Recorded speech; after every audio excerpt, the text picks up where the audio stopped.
que va a ser a partir de este periodo, el periodo agroexportador.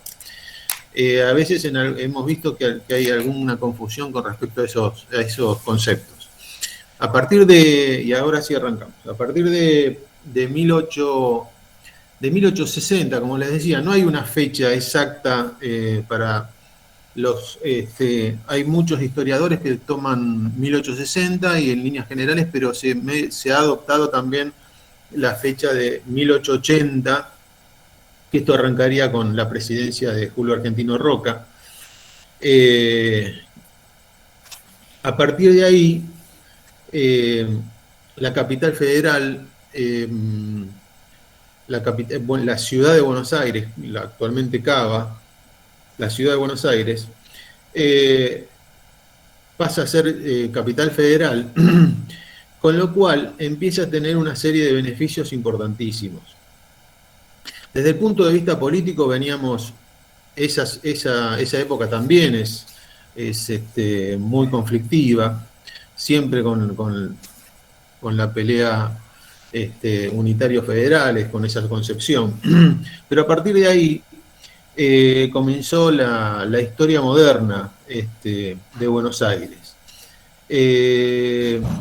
Y empieza a despegar, ahí sí que realmente empieza a despegar y empieza a lograrse lo que en definitiva es la época gloriosa de Buenos Aires.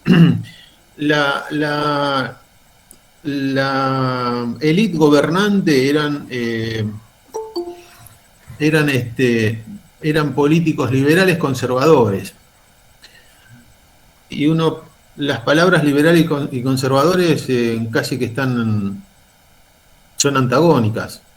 Si uno es liberal para todo. Bueno, no, eran liberales para la economía, pero eran conservadores en la parte política, sobre todo en las elecciones. Y lo que gobernaba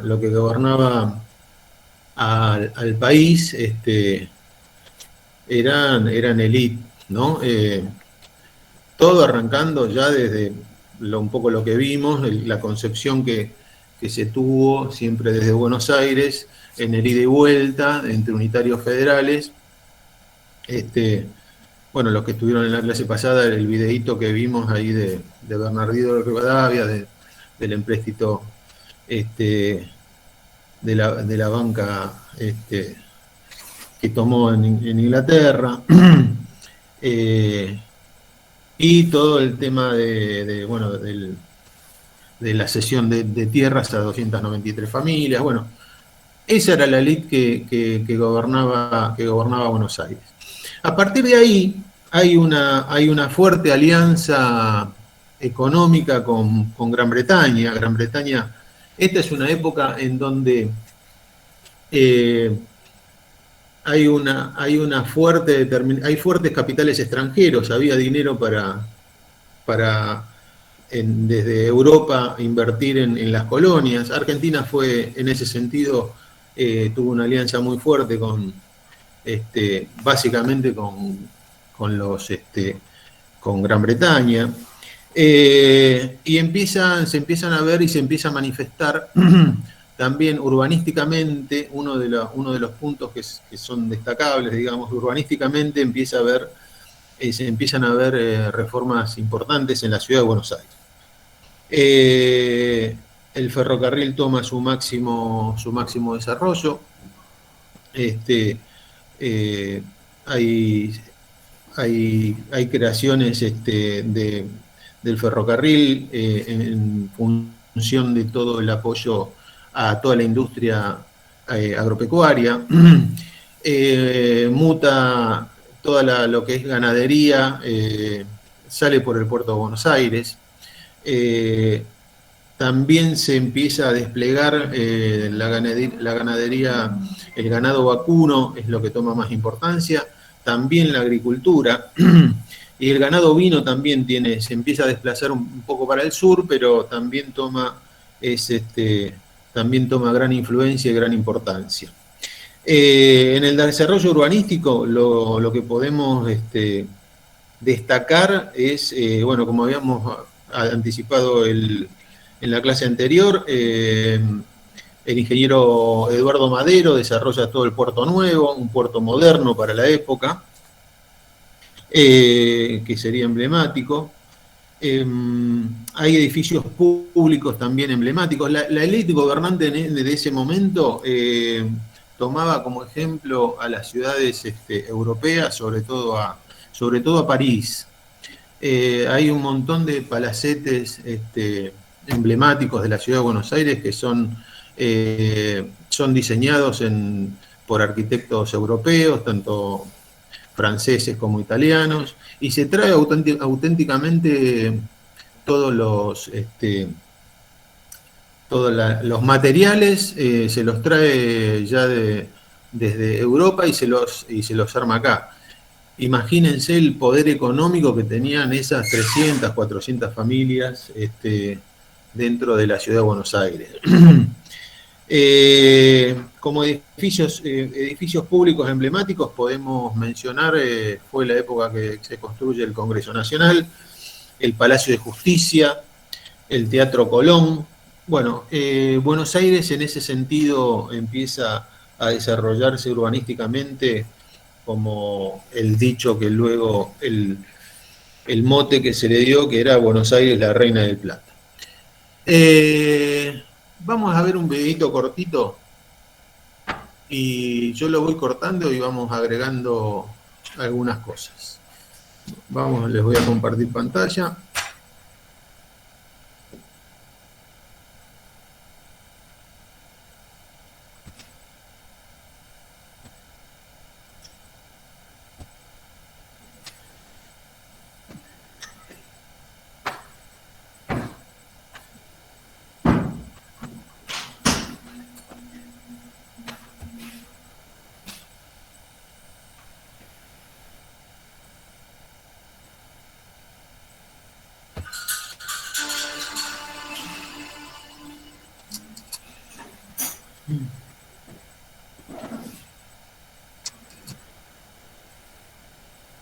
El proceso de industrialización que atraviesa Europa a fines del siglo XIX genera oferta de productos manufacturados, demanda de materias primas y excedentes de capitales en busca de mejores márgenes de ganancia. Argentina, como otros países. Bueno, Argentina empieza a pertenecer por estos años internacionalmente a un ente que se llama la División Internacional del Trabajo, en donde a Argentina como otros países, también ex colonias, países nuevos, con una independencia reciente, obviamente que eran colonias, tanto en Sudamérica como Australia y demás, se las pone dentro se las califica como país de materias primas y de recursos agropecuarios. Entonces, el rol que le tocaba a Argentina era un poco como el que estaba diseñado en el virreinato. Y todo el tema de manufactura se seguía produciendo en Europa. Cuando esta suele ser pregunta de examen, el DIT, que es División Internacional del Trabajo, era el rol que había asumido, el rol que había asumido Argentina, era uno de los países, de hecho, por su producción, por su gran calidad de tierras y demás. Ahí es donde arranca el mote o como le quedó a Argentina, que actualmente se sigue diciendo que era el granero del mundo. Ante la necesidad de mano de obra, ofrecen salarios altos, recibe gran cantidad de inmigrantes expulsados de algunas zonas del viejo continente que sufren exceso de población, desocupación y hambruna. Por otro lado, en Europa está comenzando la segunda revolución industrial, entonces es el reemplazo en muchos casos, el reemplazo de la mecanización de la maquinaria en función de la mano de obra humana. Así que había mucha hambruna y demás, Bueno, toda esa Argentina y como otros países tenían una capacidad de recibir inmigrantes muy importante. Y empieza la inmigración europea en esta época, ¿no? La gran inmigración europea. Ahora después vamos a mencionar algunos números. América Latina se reacomoda en el nuevo mercado mundial y Argentina se incorpora como una de las principales productoras de alimentos y materias primas. La reorientación genera un nuevo patrón económico, el modelo agroexportador. Este modelo se basa en la exportación de carnes y granos producidos a partir de la explotación extensiva de la tierra, que necesita de capitales externos para inversiones, y la incorporación de mano de obra inmigrante. Argentina cuenta con millones de hectáreas incorporadas a la fuerza, como resultado de las campañas de ocupación de los territorios de pueblos y comunidades indígenas.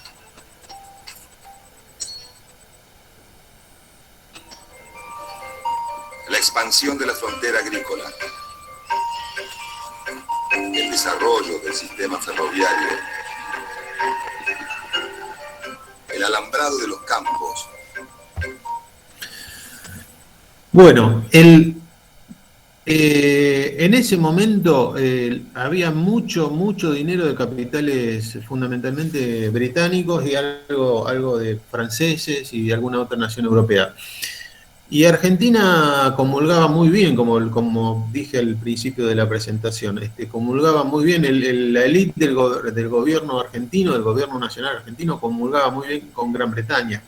Y de hecho hubo muchas alianzas, muchos comercios, muchas empresas, por ahí aparece alguna foto de esa época. Y se basaron básicamente en lo que es en las agroindustrias modernas, que eran como las multinacionales actuales, en donde había una gran concentración de capitales, tenían el empleo de la tecnología era como un elemento de monopolización, es decir, eran elementos que manejaban ellos, no se transmitía la tecnología. También sobre otro elemento que se lo llamó un enclave, que había sectores sociales que no tenían un ascenso social, trabajaban en determinado lugar y se morían ahí, en ese determinado lugar. Y obviamente esta actividad reemplazó actividades que eran preexistentes, básicamente. Acuérdense que se venía de años A, donde la gran industria eran los saladeros, digamos. Que hasta esa altura todavía seguía habiendo algunos saladeros, ¿no? Fue en 1871 hubo un decreto que los daba de baja, pero siguieron subsistiendo un poquito más.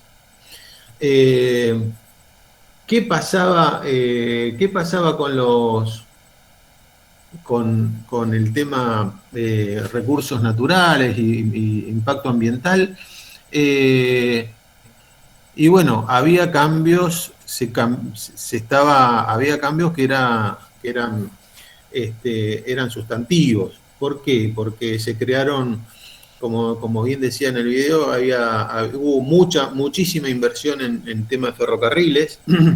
Los ferrocarriles eran en forma radial, es decir, iban todos hacia el puerto de Buenos Aires, básicamente. Eso abarataba un montón los costos, pero geográficamente también producían cierto tipo de problemas en los desagües de los ríos, porque cortaban los ríos, y todo el tema de los ferrocarriles con los terraplenes y demás traían problemas con el tema de desagote de aguas naturales. Y la llegada masiva de inmigrantes para solucionar la escasez de mano de obra permiten la puesta en producción de millones de hectáreas. En 16 años se pasa de 200.000 hectáreas dedicadas dedicadas al trigo a 1.600.000. ¿Escucharon bien? 200.000 a 1.600.000.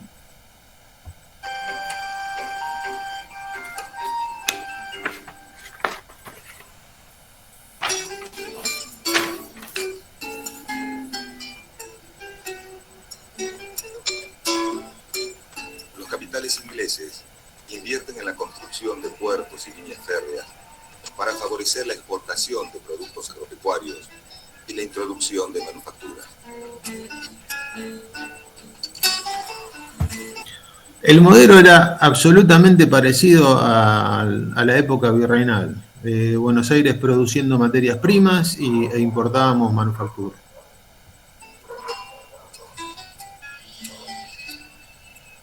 Desde la década de 1850, en Argentina, comienza a desarrollarse la producción agrícola a partir del proceso de colonización, que consiste en el loteo de tierras en parcelas de un tamaño rentable para la producción basada en la mano de obra familiar.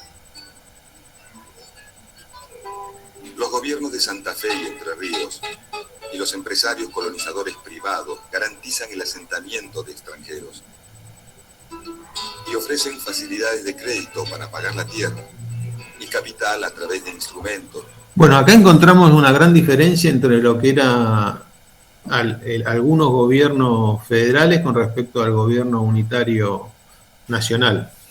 En algunas provincias tomaron acciones, como acá lo está diciendo, de venta de chacras, por eso que también hubo las famosas colonias, ¿no? Los gauchos judíos, pero también hubo algunas promesas que se hicieron que les iban a dar parcelas y demás, en donde no se cumplían y la única manera era el arrendamiento. Hubo gran cantidad de colonos que venían y arrendaban, que es el sinónimo de alquiler, básicamente. Con otras características, pues un arrendamiento en líneas generales se habla en temas rurales. Bueno, seguimos bien. Los insumos de labranza, como arados y azadas. Con la llegada de inmigrantes, se desarrolla la producción agrícola en la zona norte de la región pampeana, en el centro y sur de Santa Fe y en el sudeste de Córdoba.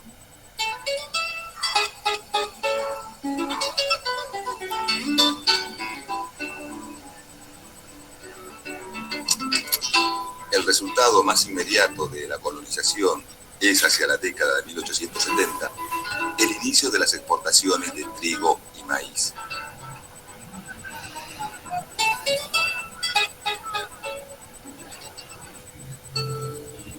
A la producción agrícola se le suma la actividad ganadera, y así el modelo agroexportador obtiene gran dinamismo con la estancia mixta, donde se alternan actividades agrícolas con la cría de ganado. Este sistema, sumado a las fuertes inversiones, principalmente de origen europeo, colocan a Argentina en condiciones de satisfacer la demanda de países como Gran Bretaña, Alemania, Bélgica, Francia y Suiza. El sistema productivo genera una estructura en la que el sector agrario es tan fuerte que se convierte en la clave del modelo económico.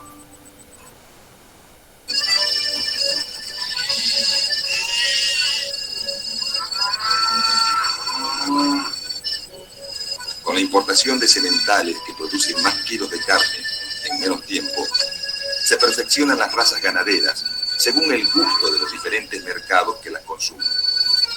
El grupo de productores dedicados al ganado refinado, dividido entre criadores y los que engordan a los animales, conocidos como invernadores, se consolida.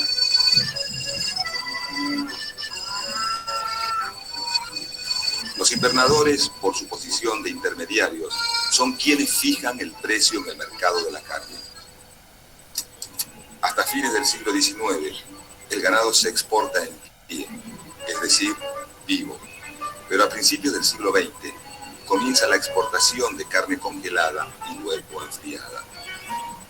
La aparición del frigorífico es decisiva en el crecimiento de las exportaciones de carne, que también quedan en poder extranjero. Primero en manos británicas, Las Palmas y Smithfield, y más tarde norteamericanas, Swift y Ardmore. Aunque también algunos frigoríficos como Sancinena y La Negra son de capital nacional.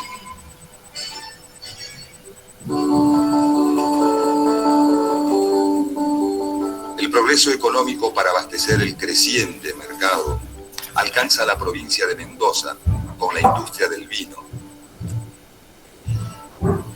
y a Tucumán, Jujuy, Salta y Santiago del Estero con la caña de azúcar.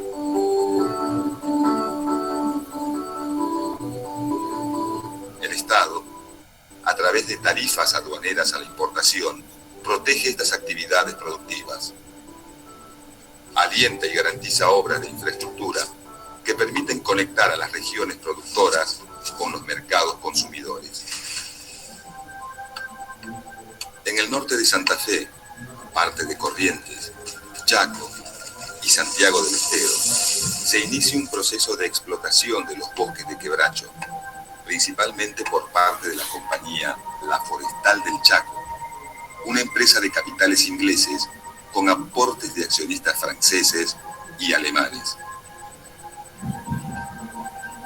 Del quebracho se extrae el tanino, una sustancia que se exporta y se consume a escala local para curtir cueros.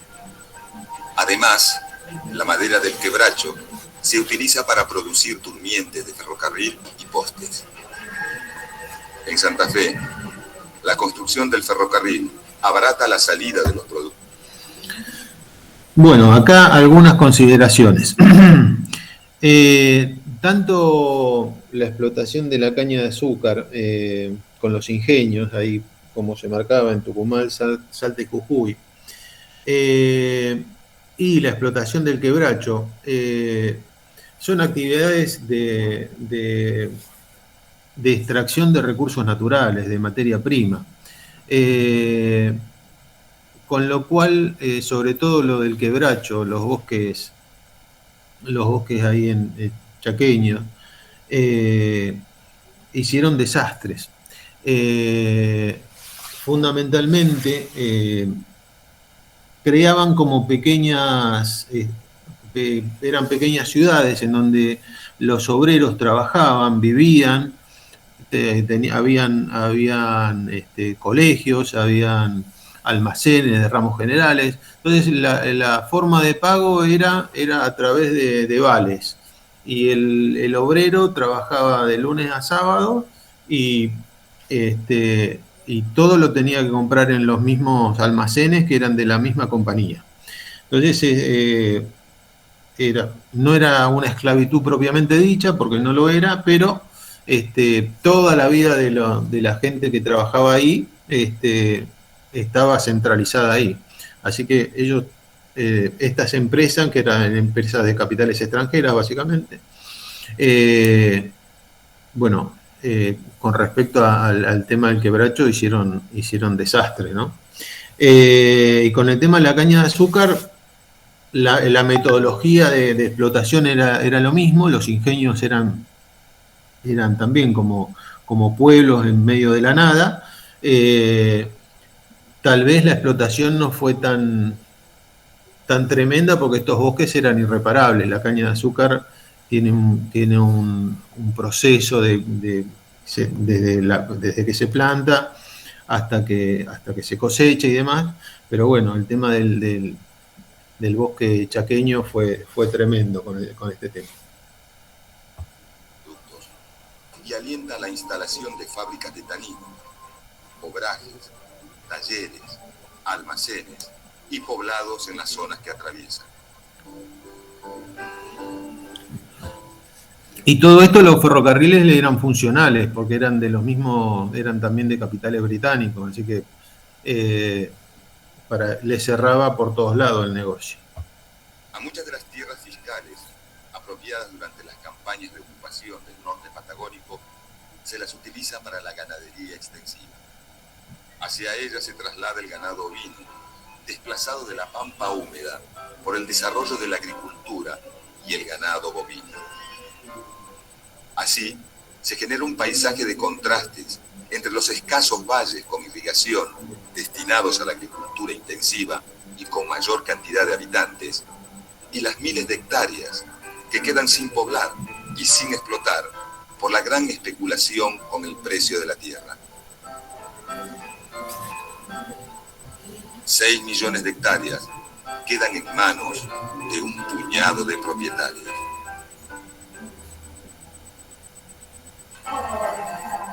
El modelo agroexportador moderniza al país y lo convierte en uno de los mayores exportadores del mundo. Pero al mismo tiempo, expone a la clase trabajadora a constantes y múltiples situaciones de explotación e injusticia.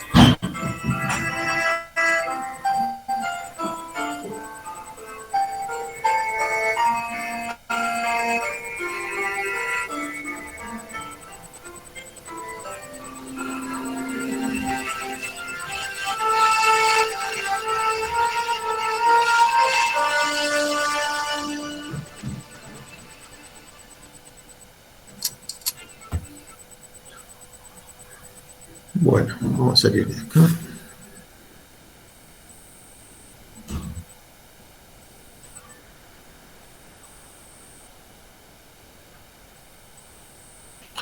Bueno, ¿pudieron verlo bien? Sí, profesor. Sí, profe, perfecto. Sí. Bueno, opiniones.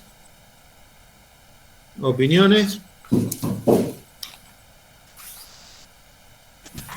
Es una historia conocida, ¿no? ¿Alguna vez la habrán escuchado o no? ¿O habrán leído algo, alguna película?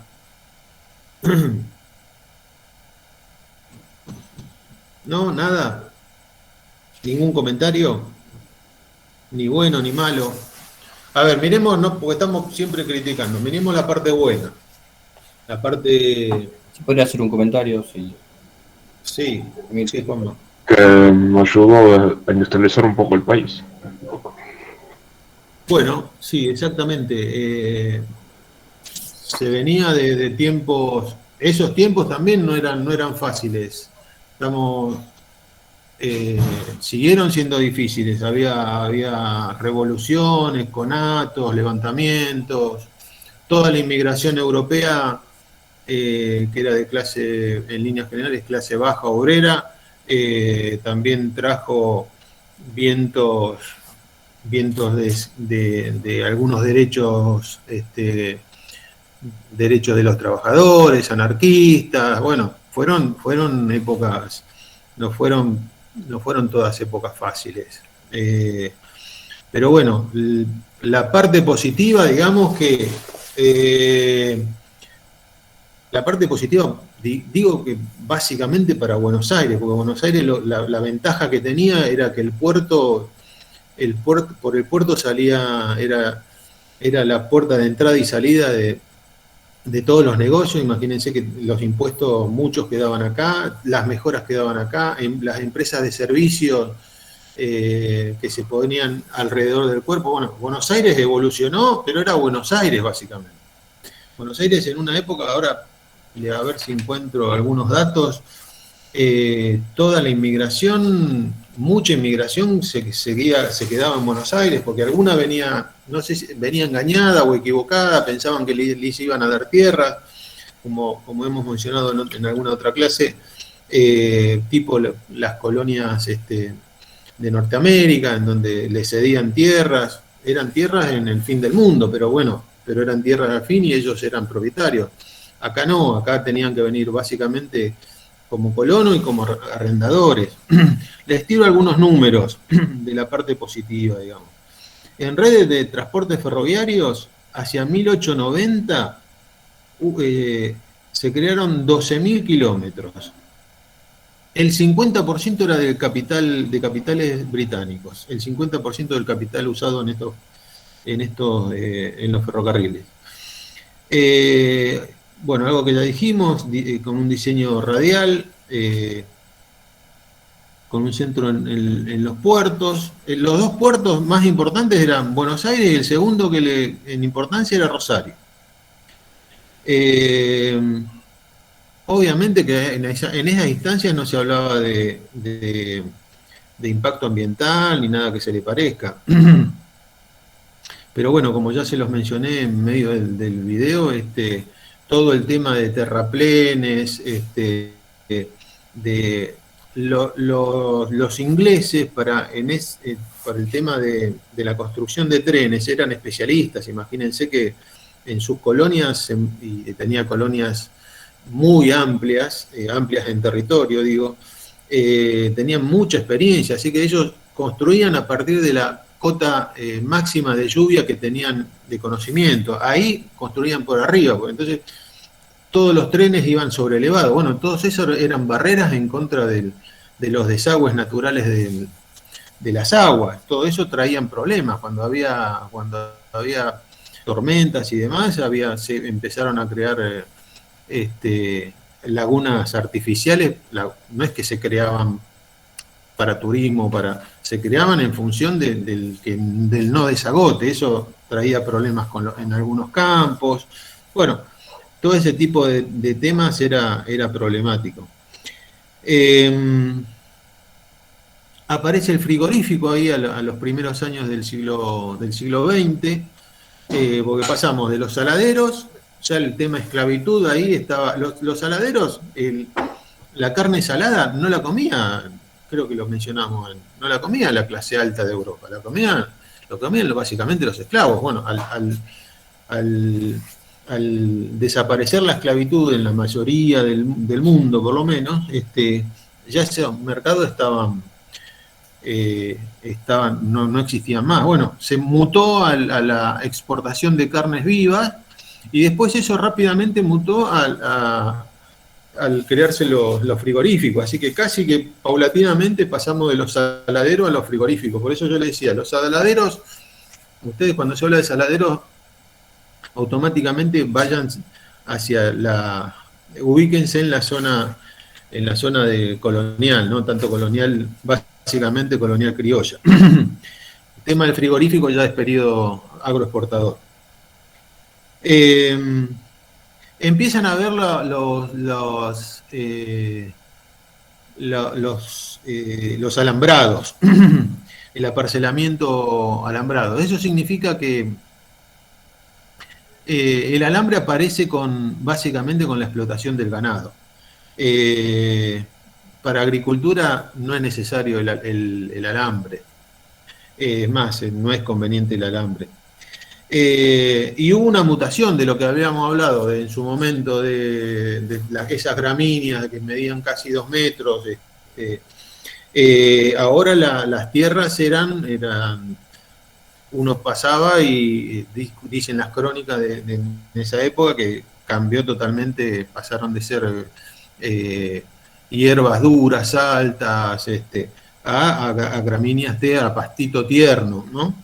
Pero bueno, empiezan a aparecer las malezas también,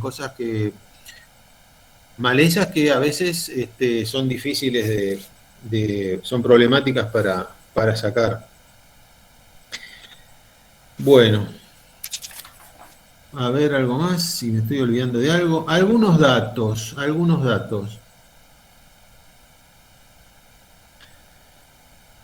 Empieza a ser problemático ya hacia fines del siglo XIX, es decir, hacia en este periodo, el tema de la basura en la ciudad de Buenos Aires. La basura en la ciudad de Buenos Aires se empieza a quemar, se empieza a llevar pasando el riachuelo. De hecho, había un tren que iba y que llevaba toda la basura de Buenos Aires para quemarla. De ahí que viene el término la quema, ¿no? En la zona sur es muy común el tema el término. En esa época se les llamaban los quemeros. Bueno, de hecho hay un club de fútbol, Huracán, que bueno, ahora es Parque Patricios, pero que terminaron ahí uno de de las prácticas comunes de esta época era que la basura se quemaba, no había tratamiento, no había recuperación, no había nada. Lo único que se hacía con la basura era quemarla y se la llevaba lejos, lo más lejos posible, de la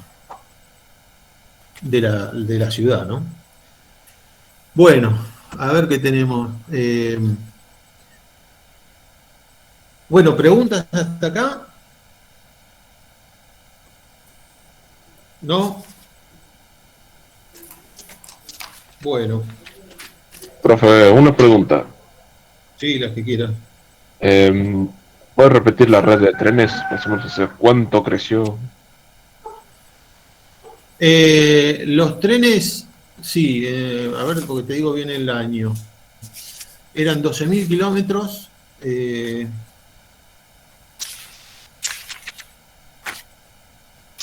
12.000 kilómetros en el año.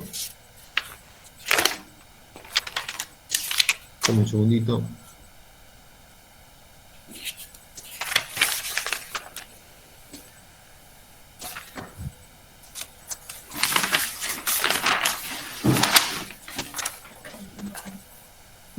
Bueno, no lo encuentro.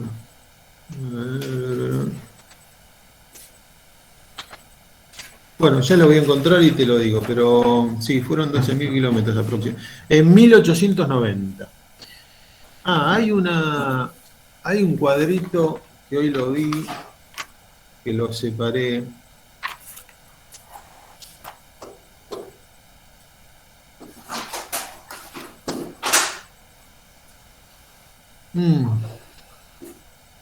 Bueno, este periodo, si lo tomamos como periodo,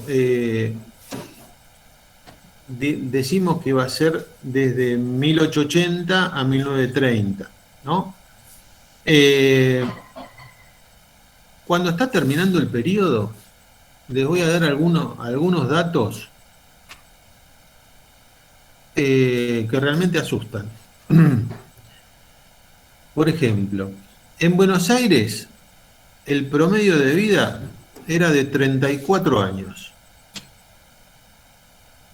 para 1930. En 1932, el 47% de los jóvenes resultó inapto por sus condiciones de salud resultó inapto para las condiciones de salud. Creo que era que se había implementado la conscripción, el servicio militar. 3 millones de hombres inactivos estaban para esa época, más o menos. Y ahí es donde empiezan a aparecer el fenómeno de las villas, ¿no? De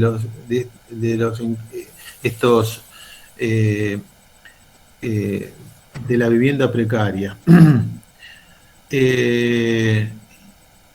Bueno, son números, 34 años de promedio de vida. ¿Se dan cuenta de eso? Es impresionante.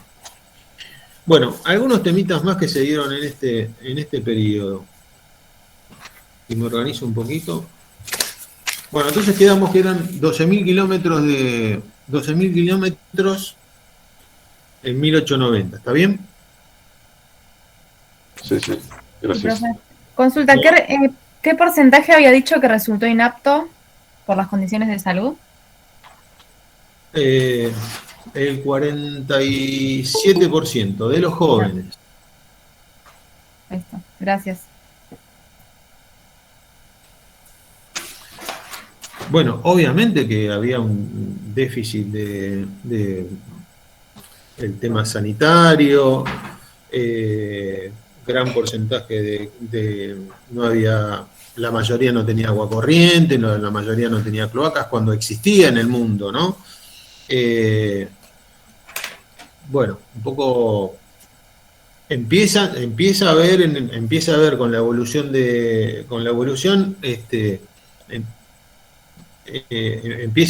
había ciudades que ya estaban desarrolladas en ese sentido. Bueno, acá era todo muy precarizado.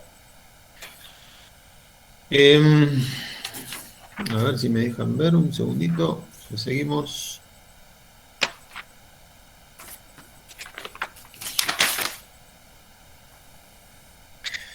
Bueno.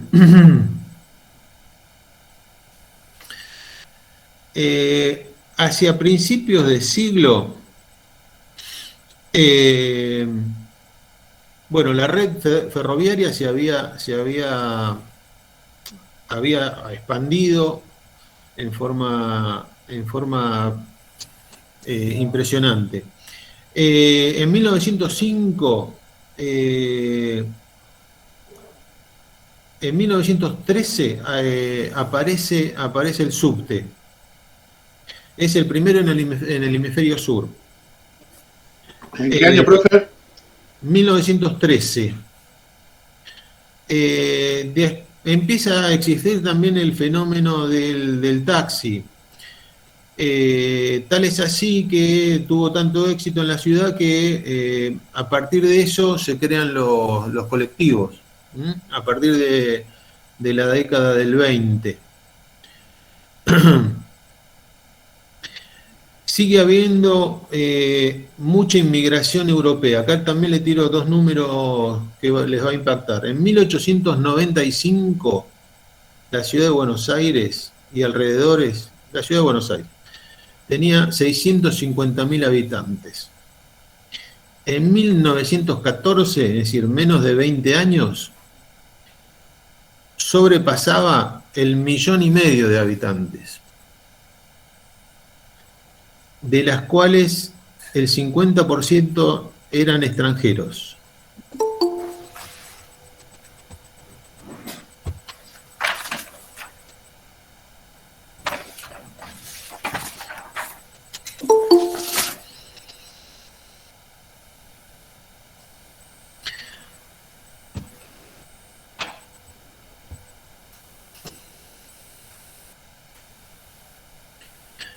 Bueno, todo esto trajo, un poco lo que le había anticipado yo, el aumento de la población. Se empieza a expandir la mancha que habíamos visto en la primera clase, y obviamente hay una marcada deficiencia de los servicios públicos. Y bueno, también aparece el fenómeno de los vagabundos y los mendigos, que no era muy habitual para esa época. Estamos hablando de la primera década del siglo XX, ¿no? Entre 1900 y 1910. En la parte política, ¿qué pasaba? Se había hecho muy fuerte la Unión Cívica Radical, con muchos temas internos, con algún tipo de conato y de levantamiento y de revolución. No vamos a entrar en esa parte, pero bueno, lo que sí, se crea la ley Sáenz Peña, en donde las elecciones a partir de 1912 es el sufragio universal. Y eso que permite que en 1916 lo eligen a Hipólito Yrigoyen como presidente. Con lo cual, desde el punto de vista político, fue lo peor que pudieron hacer los conservadores, porque se pensaron que tenían todo arreglado y que no iban a perder nunca, y bueno, cuando liberalizaron, hicieron el sufragio universal como voto obligatorio y privado, digamos, que no se lo pueda cantar, fue cuando, secreto y obligatorio, fue cuando la Unión Cívica Radical gana el gobierno con Hipólito Yrigoyen por primera vez. Bueno, ¿hasta acá alguna duda? No, profe, todo muy claro. Bueno.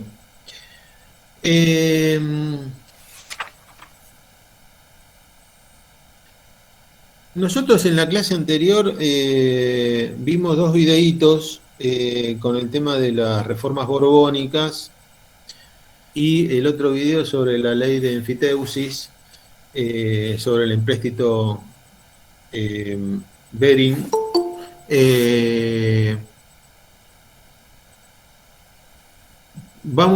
¿Alguna pregunta con respecto a cada uno de estos videitos? Mírenlo si pueden, o van a hacer preguntas sencillas, pero bueno, creo que la gente que viene a clase tiene que tener el hecho de entrar en clase, les da esa oportunidad que alguna pregunta de cada uno va a haber. Ahora vamos a ver un videíto sobre un episodio que hubo en este periodo, que es un episodio que es conocido, pero a su vez como los otros dos videitos no tan conocidos. El grito de Alcorta.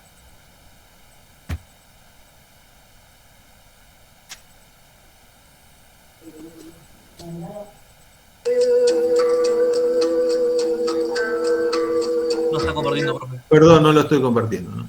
No. Ahí me dijo.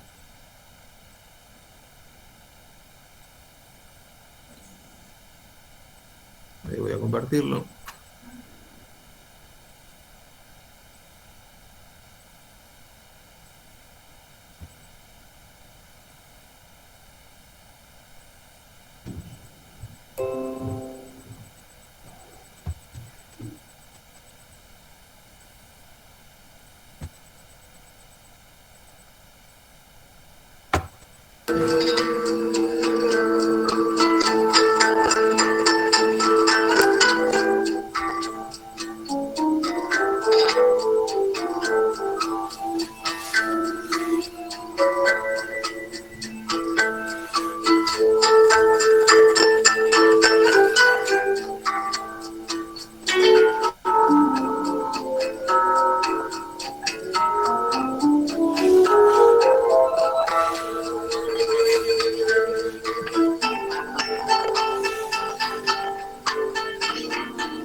noches, bienvenidos. A principios de siglo, la sociedad argentina estaba compuesta casi en su totalidad por inmigrantes, y la mayoría de ellos eran agricultores que vinieron al país huyendo de la miseria de la guerra y con la ilusión de progreso y bienestar para ellos y para sus familias. Pero en la tierra prometida, nada era lo que ellos pensaban. Los que llegan a poseer un pedazo de tierra deben trabajar sin descanso y malvender sus cosechas para quedar siempre endeudados. El hambre y la miseria rondan las humildes chacras y los ranchos de la peonada. Es en Alcorta donde los trabajadores del campo comienzan a planear algo. Pero, ¿qué es lo que traman? ¿Quiénes serán sus aliados y quiénes sus principales perseguidores? ¿Qué rol jugarán los militantes anarquistas y los socialistas en la lucha que surge en la Pampa Gringa? Los invito a ver la primera parte del Grito de Alcorta, un documental dirigido por Marcel Cluzet.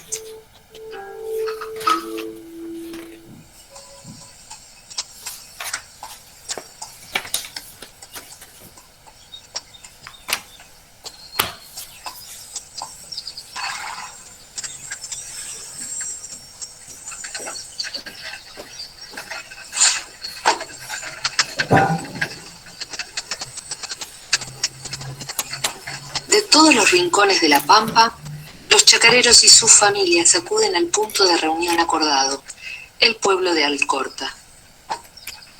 Aquí comienza la protesta, que rápidamente se extenderá por el sur de Santa Fe, Entre Ríos, Córdoba, La Pampa. ¿Quiénes eran estos chacareros?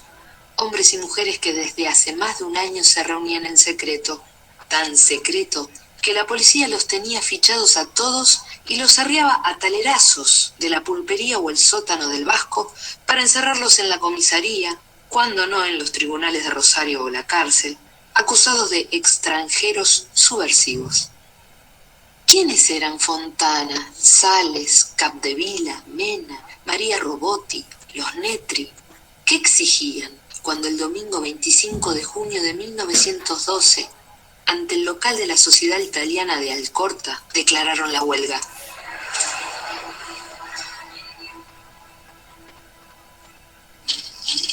La película argentina En pos de la tierra, realizada en 1921 por encargo de la Federación Agraria, contesta la pregunta, imaginando la peripecia de un chacarero arquetipo, Giuseppe. Mientras Europa se encaminaba fatalmente a las grandes guerras y revoluciones del siglo XX, sus campesinos vivían en la miseria y el atraso. En su Italia natal, Giuseppe, un jornalero rural, acosado por la miseria, decide partir a buscar fortuna en América. Le han asegurado que en la Argentina hay una ley que otorga 100 hectáreas a cada inmigrante.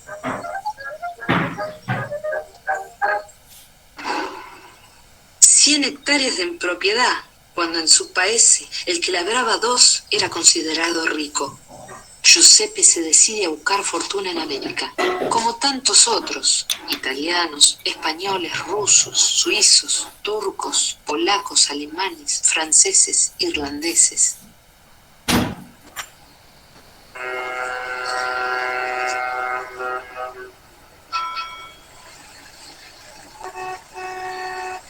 Entre 1857 y 1914 ingresan a la Argentina 4.600.000 inmigrantes. El porcentaje de extranjeros en la población urbana alcanza el 37% en 1895 y el 53% en 1914. En las zonas de colonización rural, la proporción de extranjeros puede llegar al 85%. Centenares de colonias agrícolas y nuevos pueblos surgen en las pampas salvajes. Millones de hectáreas antes improductivas se incorporan a la economía generando grandes excedentes. Bueno, ahí hay dos datos que son impresionantes. Tanto la cantidad de inmigrantes, el porcentaje de inmigrantes que había, y la cantidad de hectáreas que pasaron de no estar cultivadas a estar en producción. Ese es la explosión económica que tiene básicamente la región, que estamos hablando de la región pampeana, ¿no? El norte de la provincia de Buenos Aires, sur de Córdoba, sur de Santa Fe, no es todo el país. Esa es una característica. Y otra característica es que los beneficiados de esto no eran todos, era una élite muy chiquita. Presencia masiva de chacareros inmigrantes y el boom cerealero acuñan eslogan famosos. La pampa gringa, los gauchos judíos, el granero del mundo. Por esta época, Giuseppe arriba al puerto de Buenos Aires. No serán fáciles sus primeros años en la nueva tierra. A partir de 1910, la crisis y la recesión en la economía mundial se hacen sentir en la Argentina, creando descontento y agitación. Casi 1,5 millones de decepcionados inmigrantes abandonan el país en el que había depositado sus esperanzas.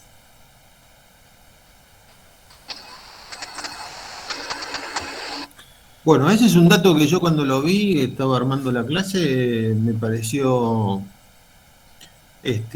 impresionante también. Es decir, hubo un montón de gente que vino y se fue, pero un montón. No sé qué les parece a ustedes eso. Profe, buenas tardes. Sí, buenas tardes. Esto del 1,5 millones que vuelven, ¿por qué causa sería? ¿Por la baja en el trabajo? ¿Por el...? Sí, porque básicamente... Yo estimo que básicamente era porque ellos venían de una circunstancia que en Europa había mucha miseria, había recesión, los pobres, había un cambio de paradigma, había trabajo en las fábricas, pero en el campo no. Se empiezan a tecnificar, ustedes vieron ahí que había los primeros tractores, esos que tenían no tenían ruedas de caucho, sino eran ruedas de metal, de hierro.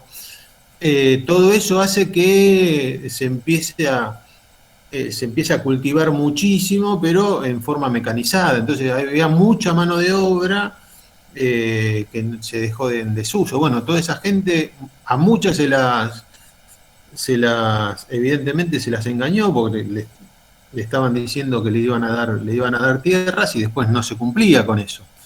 Por eso que evidentemente hubo una gran decepción con respecto a eso. Yo no tenía el número, sabía que hubo una inmigración y que muchos habían vuelto, pero si tomamos esta cifra como real, que supongo que sí, que debe ser real, fue impresionante también la partida de los inmigrantes, ¿no?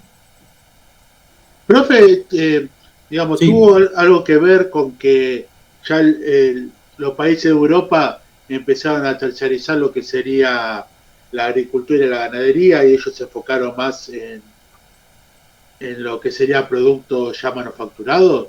Y algunos países sí, no hay duda de eso. Ustedes imagínense que 4 años después, estamos hablando de ahí de 1910, 4 años después empieza la Primera Guerra Mundial.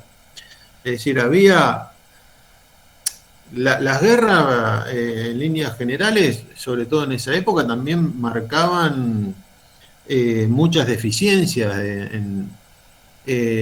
Nadie va a una guerra cuando el país está próspero y están todos contentos. Y bueno, esas regiones estaban desequilibradas, bueno, y evidentemente termina pasando eso. Se termina yendo todo. Uno de los temas era la inmigración y después problemas entre países, ¿no? Algunos países tienen en esa época los recursos naturales. Ahora también, pero lo que pasa es que ahora hay como otro tipo de industria, está la industria del conocimiento, de la informática, del software, de la ciencia. Bueno, en esa época eran necesidades básicas, era comer, vestirse, qué sé yo, ahora está la industria del turismo, bueno, pero en esa época los que tenían la posibilidad de viajar era el 2-3% de la población. Por eso digo, el mundo fue cambiando y fue evolucionando. Bueno, ahí a 4 años de lo que estamos viendo estaba la Primera Guerra Mundial, que no es poca cosa eso. Que tiene raíces políticas, sin duda, pero bueno, atrás de todo eso hay todo un descalabro, un desequilibrio también. Por eso se llegan a las guerras, ¿no? Bueno, seguimos si quieren.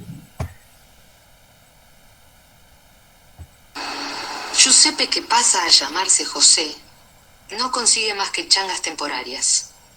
Peón entendido de vías y hornos de ladrillo, bracero nómade, lo que se llama trabajador golondrina, y hasta linchera.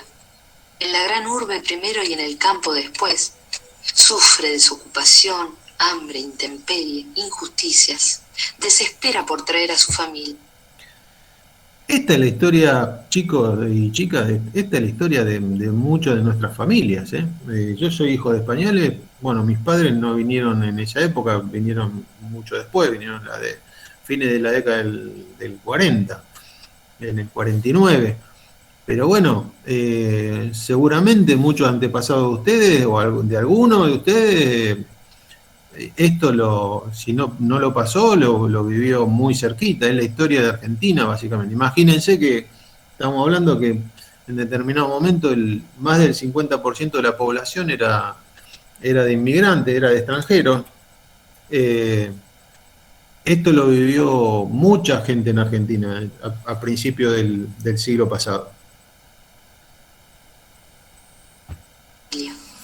Cae enfermo.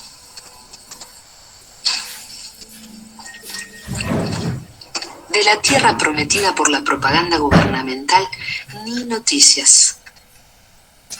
La suerte de José empieza a cambiar cuando encuentra a uno de su país al que le ha ido bien y con generosidad le presta dinero para arrendar. Con las primeras ganancias, José trae a su familia.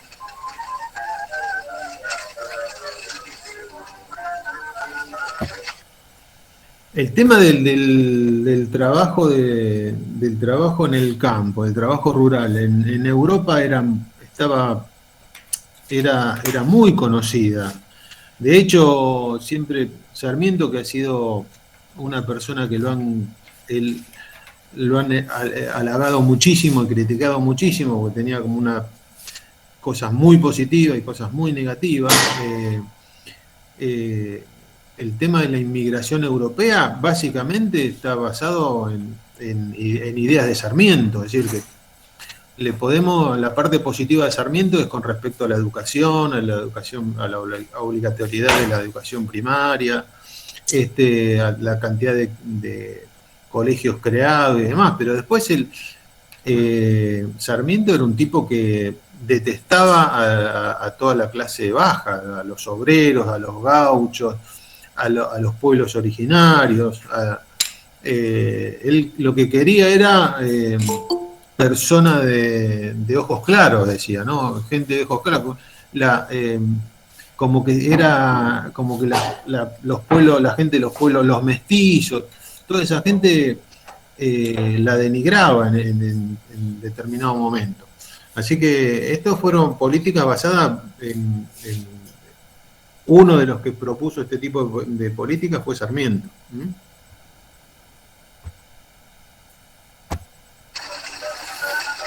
Entre todos, cultivan unas pocas hectáreas, las hacen producir.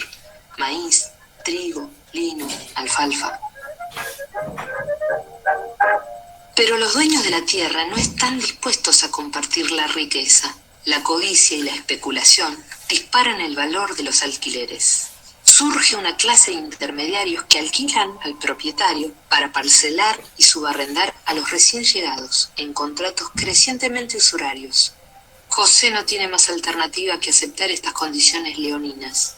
El arrendatario corre con todos los riesgos y asume todos los gastos, insumos, seguros, transportes, además del canon en dinero contante. Hasta el 50% del mejor grano le corresponde al patrón, a elección de este. No se permite destinar una parcela a cultivos de subsistencia ni a criar animales. No sé si prestaron atención el dueño del campo decidía qué cultivos iba, al margen de los precios que eran altísimos, qué cultivos se iban a cultivar. Si podía entrar ganado o no podía entrar ganado. Decidía todo, era algo a la vista de hoy, algo increíble, ¿no? Ahí lo que estaban viendo cuando la persona pincha esas bolsas está haciendo un muestreo de la calidad de grano. La cosecha debe entregarse en la estación del ferrocarril en bolsas nuevas. La cosecha en la estación del ferrocarril. Bueno, todo a favor del arrendador, del dueño. Solo donde se le antoje al patrón podrá el chacarero comprar y vender, alquilar sus máquinas, contratar seguros. El patrón decidía todo, a quién se lo tenías que vender, con quién podía contratar el seguro, a quién alquilarle las máquinas. Lo peor, contratos de corto plazo. Así, si el año que viene baja el precio de los cereales, el patrón podrá desalojar al colono y echar vacas en la tierra mejorada por la agricultura.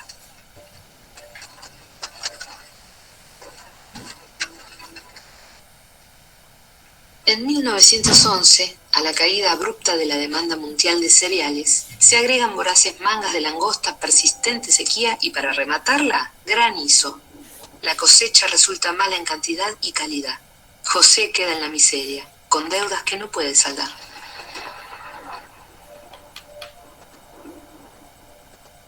Al año siguiente, la cosecha es récord y, paradójicamente, el éxito perjudica más al agricultor. Con el exceso de oferta caen aún más los precios.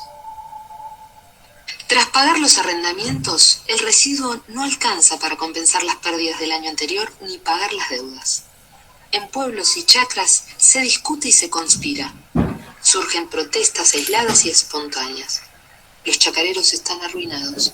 ¿Qué más pueden perder? Activistas anarquistas como el chacarero Capdevila recorren los ranchos. Huelga hasta doblegar a los patrones. Las mujeres impulsan. ¿Qué les espera a nuestros hijos si no reaccionamos? El respetado almacenero socialista de Alcorta, don Ángel Bujarrábal, que siempre aconsejó prudencia, sentencia, huelga. Los bancos siempre ignoraron a los colonos. Únicamente los almaceneros lugareños les han dado crédito. Si los colonos se arruinan, los pequeños comerciantes irán con ellos a la quiebra. Y hasta los curas, Pascual y José Netri y otros, recomiendan abandonar el trabajo y no comercializar la cosecha. Solo queda un camino, la huelga. El domingo 25 de junio de 1912, ante el local de la Sociedad Italiana de Alcorta, los chacareros hacen oír su decisión. La huelga se expande rápidamente por la Pampa Gringa. Alcorta, Vigant, Firmat, La Adela, Máximo Paz, La Sepultura, Los Poses, Bombal, Camino al Dao, Carreras, Labor, Melincuela, Arroyo Cabral, Escalante, Pascal, Monte Maíz, Marco Juárez. Los peones rurales cuya suerte José compartiera en sus andanzas por esas pampas, criollos o extranjeros absolutamente carentes de derechos y representación, también depositan esperanzas en la huelga. La mayoría de los chacareros no son revolucionarios y detestan la política. La política es cosas porca. Sus demandas son básicas: contratos por términos que permitan el arraigo, rebaja de los arrendamientos, que los porcentajes para el patrón se tomen de todo el cereal y no solo del de mejor calidad. Entregan la chacra y no en los galpones del ferrocarril. Libertad para alquilar maquinaria donde convenga.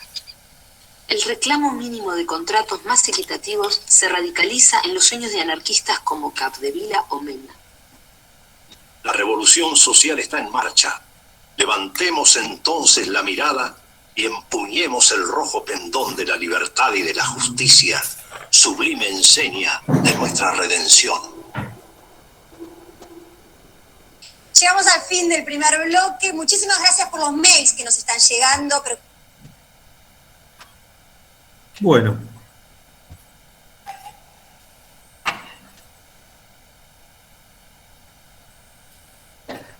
¿Conocían el tema de levantamiento de Alcorta? ¿El grito de Alcorta? No, la verdad que no, nunca lo escuché. Bueno, la verdad que en la secundaria ni se ve eso. Pues no tenía ni idea. Sí, es algo bastante conocido. Es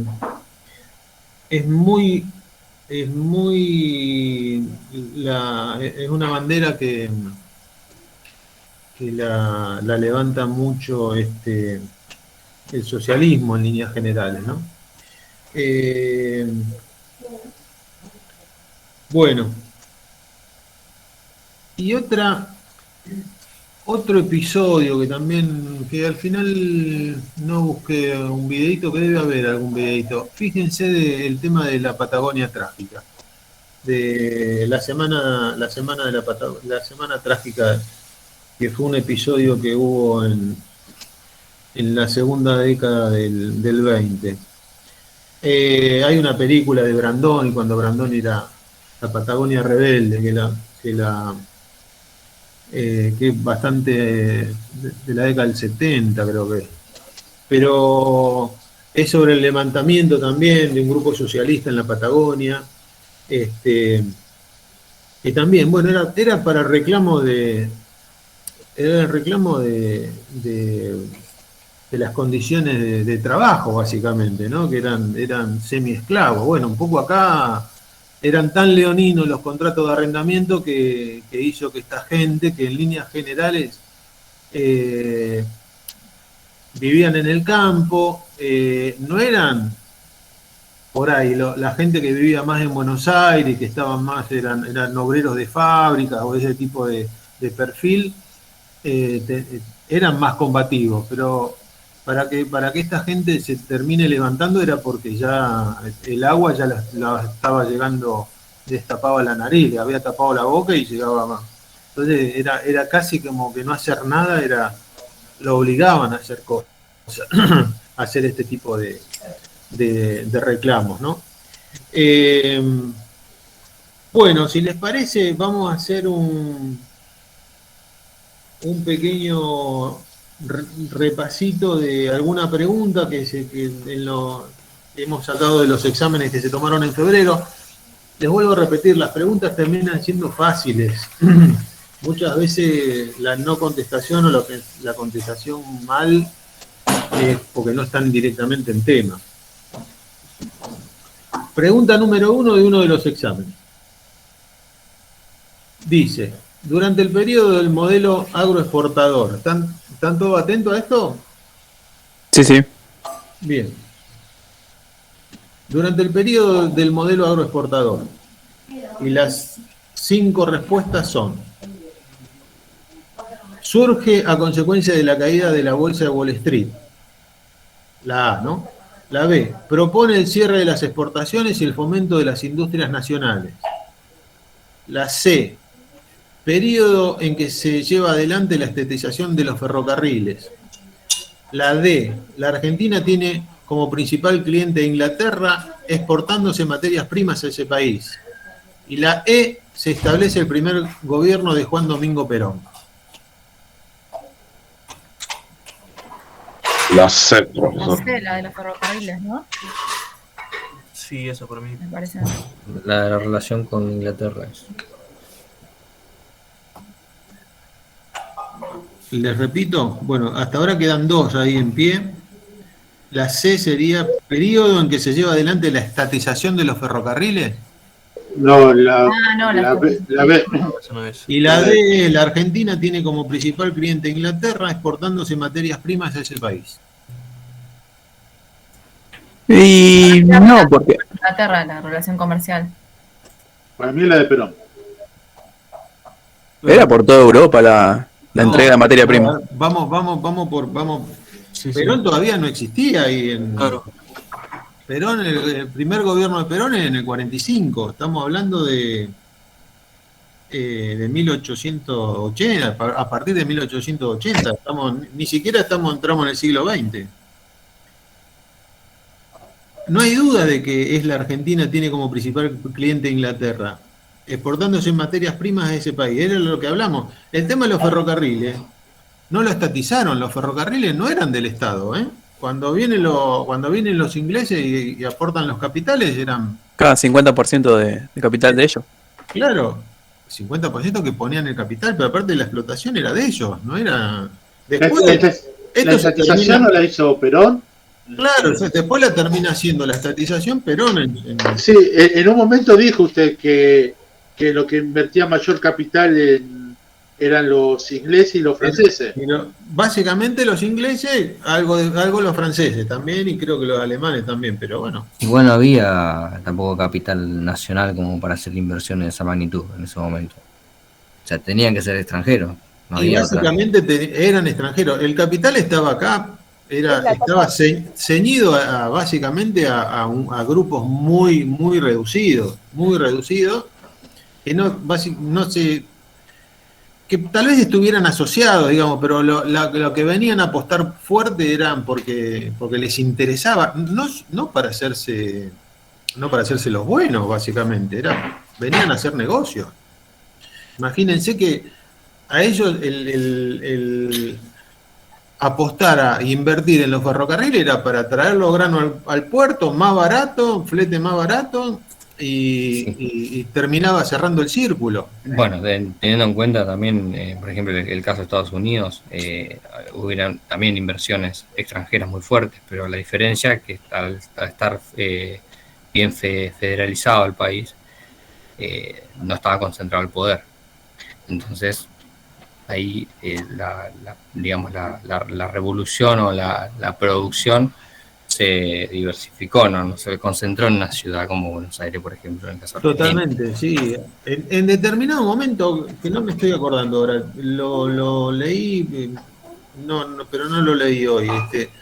Buenos Aires en un momento, creo que ahora, en el periodo que viene, había concentrado más del 70% de la población. Una locura.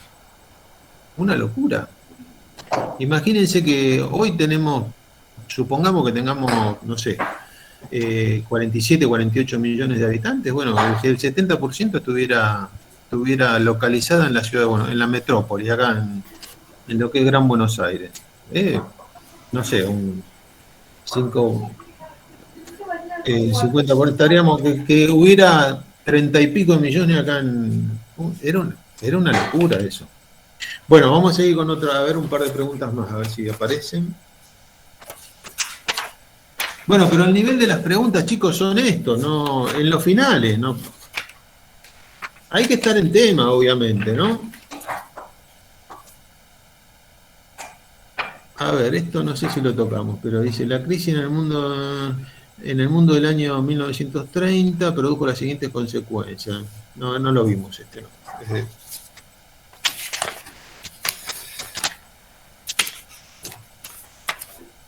Acá, otro de otro examen. El modelo agroexportador se caracteriza por A, el proteccionismo económico del mercado interno. No contesten todavía. B, el desarrollo de las economías regionales. C, el ingreso del país en la División Internacional del Trabajo como productor de carnes, lanas y cereales. Se lo califica como el granero del mundo. D, el cierre de las fronteras a la llegada masiva de inmigrantes. Y E, el apogeo de la industria del saladero y sus derivados. ¿Qué les parece? Para mí la D. En la donde se lo reconoce como el granero del mundo. Sí, porque la D dice que se le cierra a los inmigrantes y no. Justamente decía que... Son muy fáciles las preguntas. ¿Se dan cuenta ustedes que son muy fáciles? ¿Eso es de tipo final o tipo parcial? No, esto son preguntas del final de los finales que tomamos en febrero. Preguntas tipo examen final. No, son preguntas que hemos hecho, son reales, no tipo. Estoy sacando preguntas de 3 exámenes, de distintos docentes aparte. Se la repito, el modelo agroexportador se caracteriza por el proteccionismo económico del mercado interno. No hubo proteccionismo del mercado interno. El desarrollo de las economías regionales, tampoco. Si lo que se quejaban en líneas generales las provincias del interior era el tema de que se importaba manufactura. Manufactura. Y obviamente le sacaba trabajo a las industrias que se habían desarrollado en el interior. C, el ingreso al país de la División Internacional de Trabajo, yo se los marqué eso, la DIT, como productor de carnes, lanas y cereales, se las califica como el granero del mundo. También creo que así en ese término. Es esa, ¿no? D, el cierre de la frontera, la llegada masiva de inmigrantes. No, al contrario, la apertura de fronteras. Y E, el apogeo de la industria del saladero y su derivado. No, ya había pasado en la época colonial, eso quedó clarito, ¿no? A ver si aparece otra. Me parece que no. A ver, acá aparece uno. El tendido de los ferrocarriles durante la vigencia del modelo agroexportador. A, consolidó la formación de la segunda corona. B, lo convirtió en un medio de transporte masivo.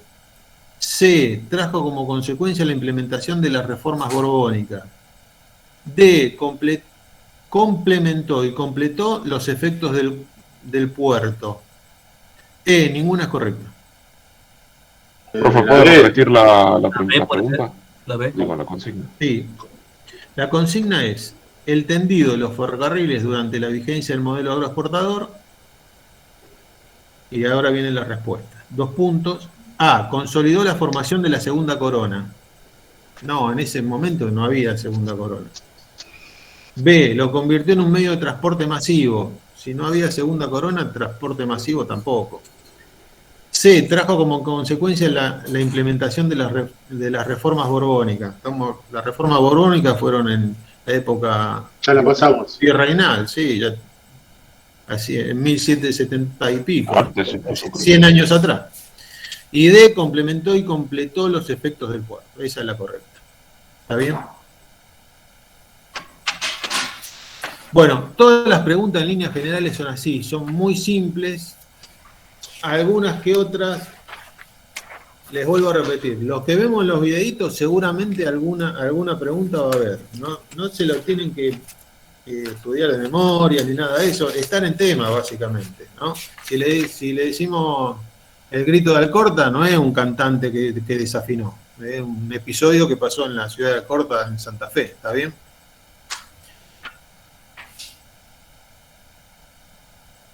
Bueno, en Timerman y Dormal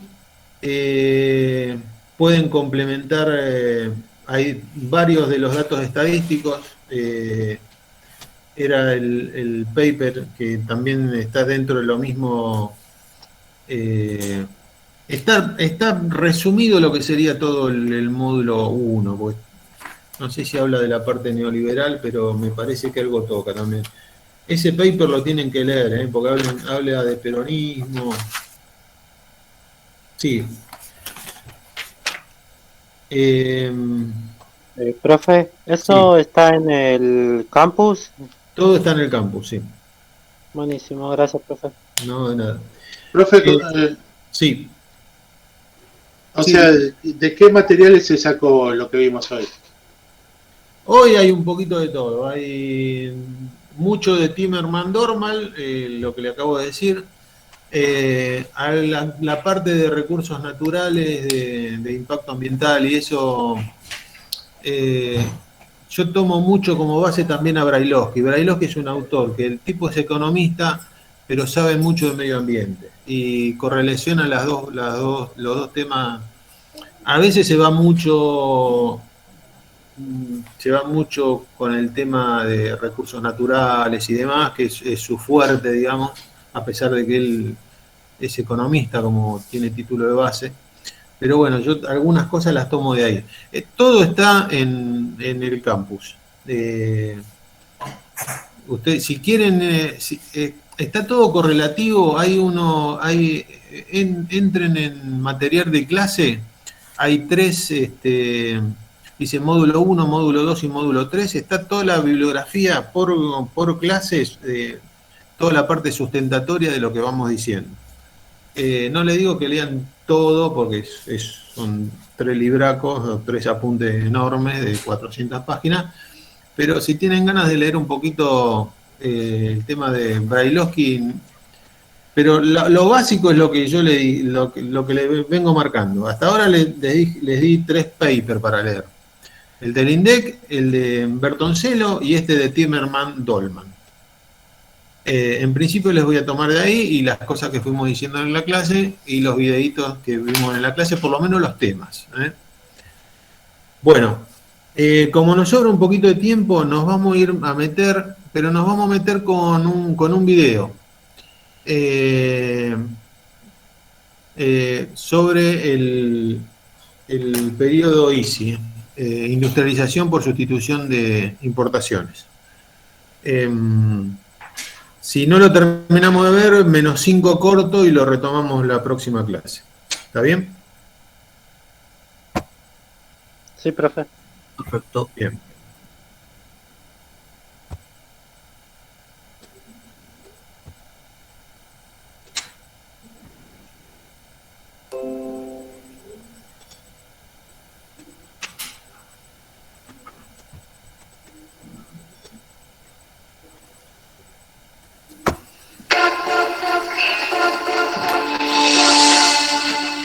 En 1930, la economía mundial colapsó. Aquella Gran Depresión obligó a las potencias a abandonar los preceptos del libre mercado y el proteccionismo comenzó a ser la regla. Bueno, queda claro que terminó en 1930, a partir de 1930 arranca este periodo. Ahí sí hay fechas, los historiadores no tienen dudas con respecto a estas fechas, ¿no? 1930, 1976. ¿Está? Los países del viejo continente europeo dejaron de comprar los bienes primarios, poniendo en jaque al modelo agroexportador que desde 1880 imperaba en la Argentina. Un país que no podía colocar sus productos primarios en el exterior, tampoco podía obtener las divisas para comprar los bienes importados que necesitaba. Aquella fórmula que lo había convertido en el granero del mundo ya no podía colmar la demanda interna. Era necesario un cambio profundo y estructural.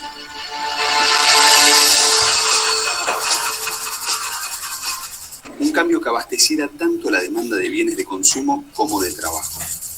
Por primera vez en nuestra historia, se alzaría con fuerza y más que nunca nuestra industria nacional.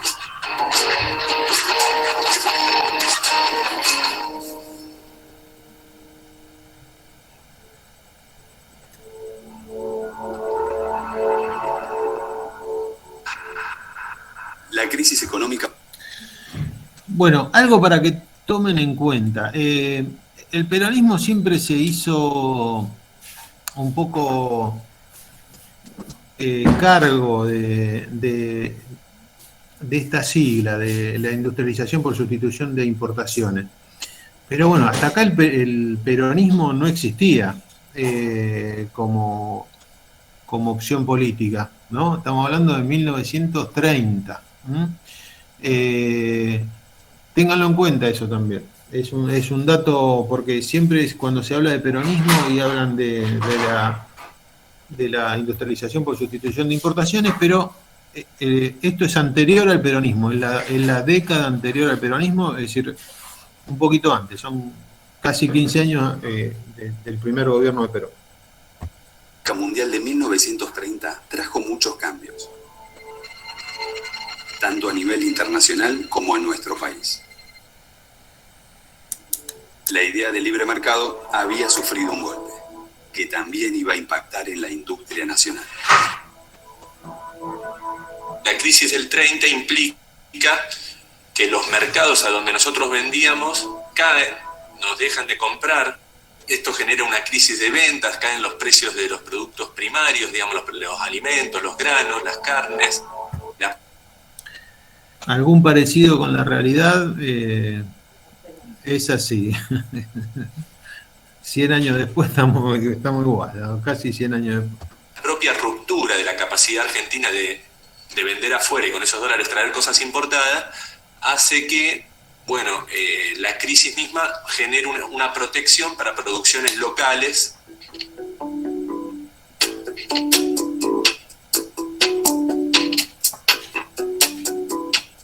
Esa industrialización por sustitución de importaciones tiene su propia dinámica y su propia lógica. No es posible comenzar por producir todo, sino que se comienza a producir los bienes más sencillos que antes se importaban. Alimentos, textiles, industrias básicas, digamos, que se suele llamar de fácil sustitución. Por ejemplo, la producción de petróleo y la refinación de petróleo, la de productos metalmecánicos, de bienes de tecnología relativamente sencilla. No estamos hablando nunca de productos muy sofisticados, ¿no? Lo que se denominan productos de consumo final no durables.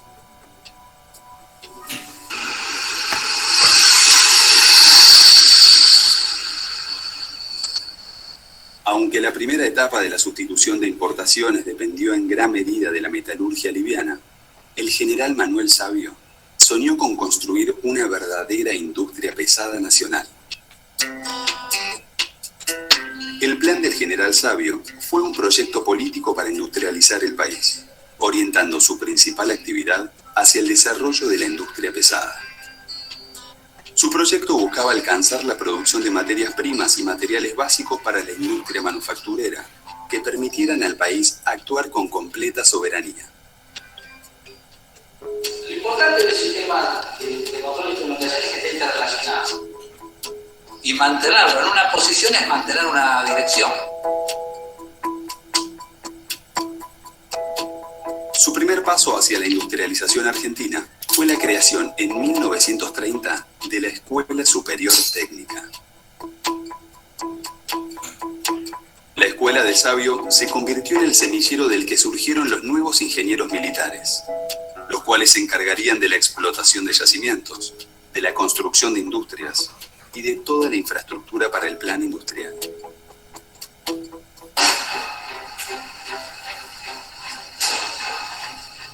Hacia el año 1939, la Segunda Guerra Mundial otorgaría un nuevo impulso a nuestra economía, consolidando a la industria argentina como uno de los sectores más importantes del entramado productivo local. las potencias dejan de vendernos productos industriales porque reconvierten toda su industria a una industria belicista, pero nos siguen comprando granos, lo que genera que sea una sustitución de importaciones ya en un marco de expansión económica. La guerra va a consolidar ese desarrollo industrial que se venía dando a los ponchazos en la década del 30.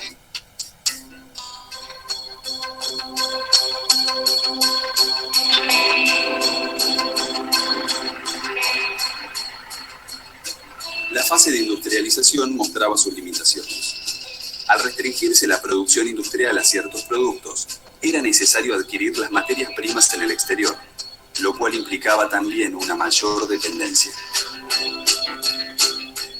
El gobierno peronista, entonces, implementó sus lineamientos fuertemente nacionalistas y estatistas, en lo que se llamó el primer plan quinquenal. Se planifica, entre otros, la construcción de diques, permitiendo la realización de obras de riego, también de la instalación de usinas hidroeléctricas. Entre 1951 y 1952, para promover la fabricación de aeronaves y automóviles, se creó en Córdoba la llamada Industrias Aeronáuticas y Mecánicas del Estado, IAME. En la época de mayor apogeo, que se extendió hasta 1955, el IAME fabricó aviones, automóviles, tractores, motocicletas, lanchas y armamento. La industria automotriz avanza y también todas las industrias vinculadas a esos nuevos artículos electrodomésticos en general que se consumían en los años 50, ¿no? Diríamos las radios, la industria electrónica comienza lentamente a desarrollarse en esos años y adquieren volúmenes bastante apreciables. Es de todas maneras una industria todavía centrada en el mercado interno y ese es tal vez su principal dilema, porque la industria argentina operaba a costos relativamente altos y porque no podía entonces conquistar mercados en el extranjero y dependía en consecuencia de las divisas generadas por el sector agrario.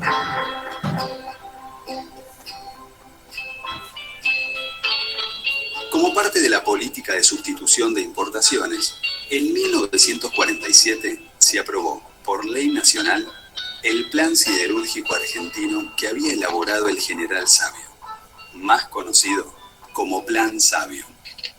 Se crea Somisa, ya se había creado antes Altos Hornos Zapla, ¿sí?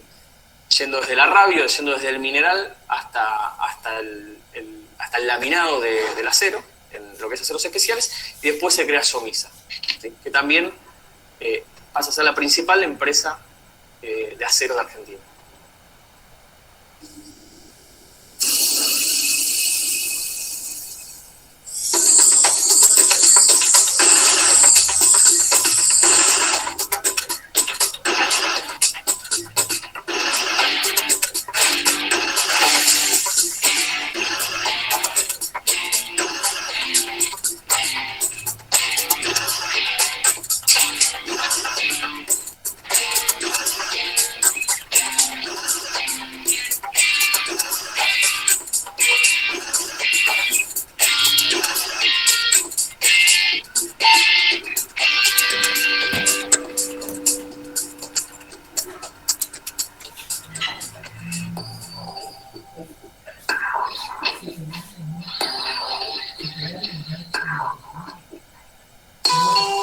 Otra de las empresas estatales clave que